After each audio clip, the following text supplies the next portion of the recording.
You've heard about working through college. How about working to fund a high school education? One Albuquerque group is trying to open a Catholic high school where the students would skip class for a day and head off to jobs in the city. News 13's Crystal Gutierrez is live in the Newsplex to explain. Crystal?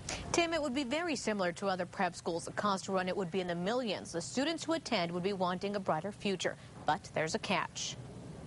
Obviously, these kids that we're targeting can't afford those kinds of schools. The proposed multi-million-dollar Catholic high school would be built in the South Valley, possibly at this church on a Trisco near Bridge.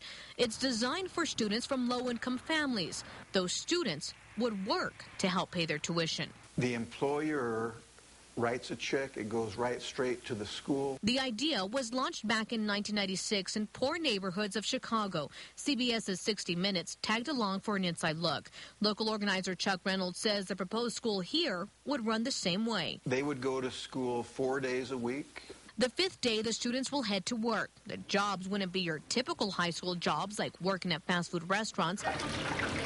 Reynolds says they're hoping to get the kids employed at banks, law firms, and even UNM. If Dr. Schmidley is watching this piece, we do expect to be in touch with him and talk to him about this concept. Their paycheck would be sent straight from their employer to the school to pay for their tuition. The kids don't get a penny. But what they do get, they get a college prep high school education, which Reynolds says is getting them ready for college, something that may never cross their minds.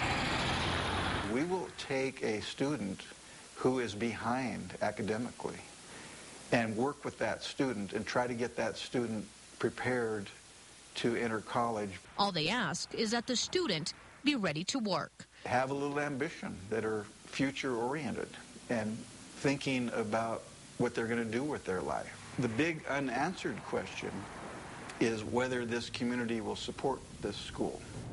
The biggest challenge might be finding companies willing to hire students at a time when the economy is in crisis and many skilled workers aren't even drawing a paycheck. Tim, back to you. Thank you, Crystal. Organizers are still conducting a feasibility study for the school, which should be complete in about a year. If they can get companies on board, the first freshman class would start in 2012.